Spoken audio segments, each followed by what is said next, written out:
Welcome to week 7 of Football Friday Night, our second week in a row where it's been raining and soggy out. Dom, I don't like that streak. You know, it's something we need to end. We need to be like Brock Lesnar at WrestleMania and just break that streak. That was definitely just a sports moment, one of the greatest sports moments in history. Yes. I agree 100% with you. And speaking of breaking streaks, our first game tonight features the undefeated Adair County Indians and the Edmonson County Wildcats.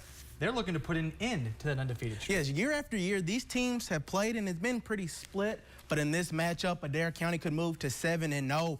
This is how you start a game. Edmonson County trying to punt it, but it gets blocked by Daniel Grant. Good field position for the Indians. Now, just 2 plays later, Damon Honecker punches this ball in for the score, 6-0 Indians.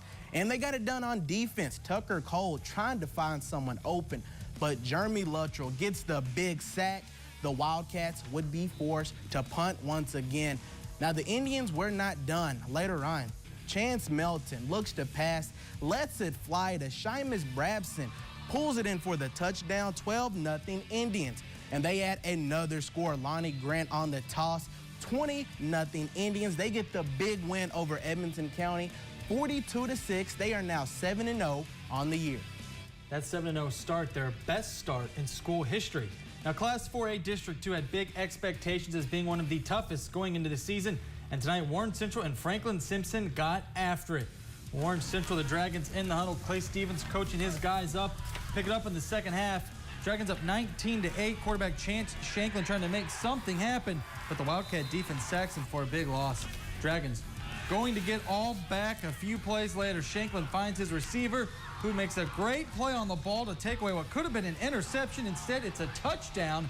Dragons up 25-8, but here come the Wildcats on offense.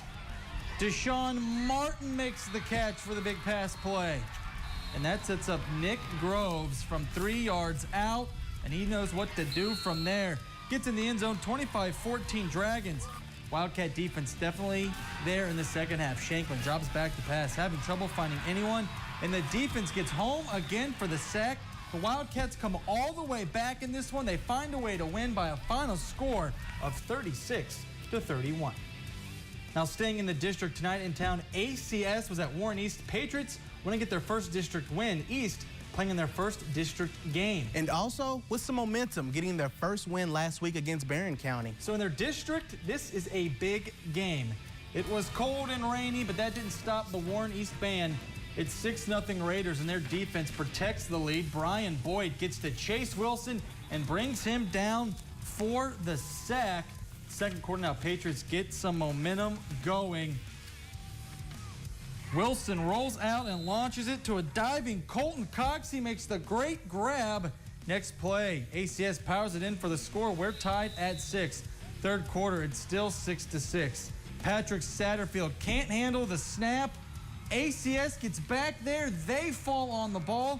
Patriots recover, and they would take advantage. Jalen McPeak takes the handoff, finds the end zone, and it's 19-6. ACS pulling away. After an onside kick, more from the Patriots and McPeak. Another touchdown. ACS gets their first district win, 33-6. Some other scores from the area tonight. Elizabethtown, they beat Hart County 49-7. Glasgow beats Greene County 14-6. And not to mention, we have Monroe County get the shutout win over Metcalfe County 23-0. And Somerset a big win over Caverna 44-24. Also in action tonight, McCracken County beats Ohio County 63-14. Henderson County goes on the road. They beat Muhlenberg County 34-12. And not to mention, Clinton County get the big win over Lynn Kemp by a final of 20-18. And as always, don't forget about the Wendy's High School Heisman. The deadline to apply, it's been extended to Monday due to a technical difficulty. Remember, all male and female athletes are eligible. And as always, tweet at us at FFN WBKO. This way, we make sure we get all the scores in like we did tonight.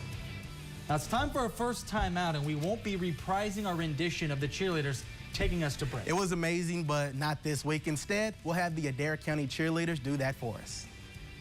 We're the Adair County cheerleaders, and you're watching Football Friday Night on WBKO. Roll Tide! Welcome back, Dominique. You were out in Barron County tonight as Greenwood was looking to keep their hot streak going. Andrew, I need some butter because the Gators are on a roll. That's an oldie but a goodie. You see what I did there? Okay. They've won 3 straight and cracked the top 10 in Class 5A and could keep the momentum going against Barron County. Now, the Gators led 48-7 at halftime. Not bad. And they took where they left off in the third quarter. Andrew Hughes running the QB keeper but gets stuffed on the play by a couple of Gators. That defense played well, but they couldn't keep the Trojans out of the end zone. Here's Hughes again, gets into the end zone for the score. 48-13, Gators still in the lead, but they would respond. Tristan Wilson gets the handoff, takes this one all the way in for another touchdown, 55-13 Gators. And they seal the deal here. Hughes looking for an open man, but Ishmael Acosta gets him down for the sack, and the Gators get their 4th straight win, beating Barron County 55-13. All right, thanks, Tom. Let's go back in time to last night. Grayson County was in Bowling Green. First quarter, Clark Payne with a quick pass to Jamel Carruthers, and he does the rest. Walks untouched in the end zone for the score. 7-0 Purple, still in the first. Payne gonna air it out to D'Angelo Wilson, and watch Wilson go to work. Makes a bunch of Cougars miss, and he finds the end zone. A great play, 65-yard touchdown, 14-0 Purples. And they got it done on defense too. Tristan Willis trying to make something happen, but Andrew Spader and that Jungle D right there to get the sack. Cougars could not slow the Purples down. Second quarter, Bo Buchanan in at QB. He throws to Wilson, and Wilson does more work. Gets into the end zone, 28-0 Purples. Later, it's Payne back in the game. He goes back to pass, throws the nice ball to a wide-open Trey Fant for another score. 42-0 Bowling Green. They get the win 56-13, and they are 1-0 in district play.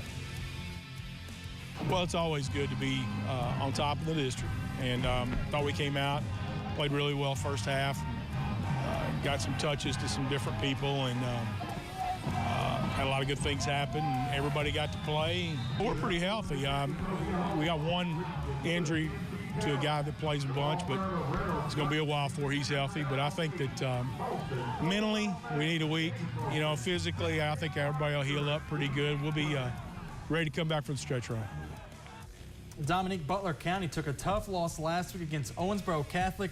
Tonight, they were back home for the first time in 3 weeks in Morgantown. And Lindsay Goff was there. Let's hear from her. Andrew, Dom, it was another rainy one, and it's starting to cool off. Luckily, that didn't keep the Butler County faithful from coming out and watching them take on Hancock County. Now, some guys stretch to warm up before a game. Butler County hits the Quan. Watch your step because he's feeling himself. First quarter, Henderson to Ian Embry. That's a touchdown for an early 6-0 lead.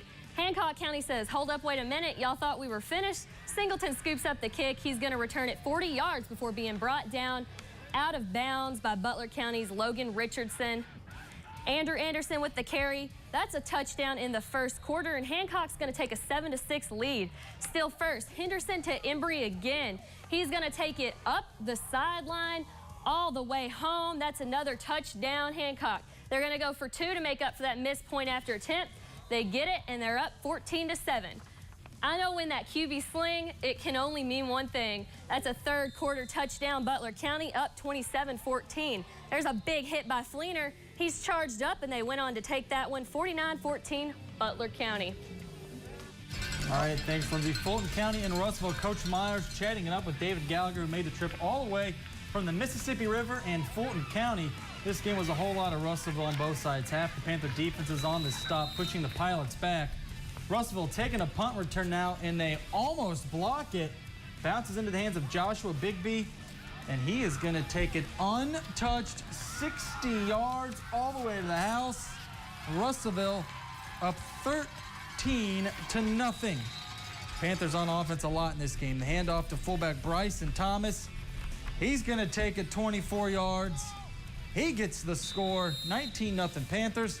The Pilots would score 1 touchdown, but not nearly enough. Panthers roll 66-8. We'll take one more break. When we come back, we'll have your play of the week. Stay tuned. You're watching Football Friday Night. Our play of the week takes us back to Russellville. Joshua Bigby on the bounce with the big punt return, taking it all the way for 6. Russellville had no problems tonight. They get the big win. Dom, as we mentioned at the top of the show, I'm tired of this rain. Yes, it just needs to go, but our show must go on. So another big week of high school football. It was another big week. It's going to be another big week of college football tomorrow. We got the Wildcats, we've got the Hilltoppers, we've got the Cardinals, all in action. And you're going to have all those highlights tomorrow. That's correct. You got it. Just be sure to tune in.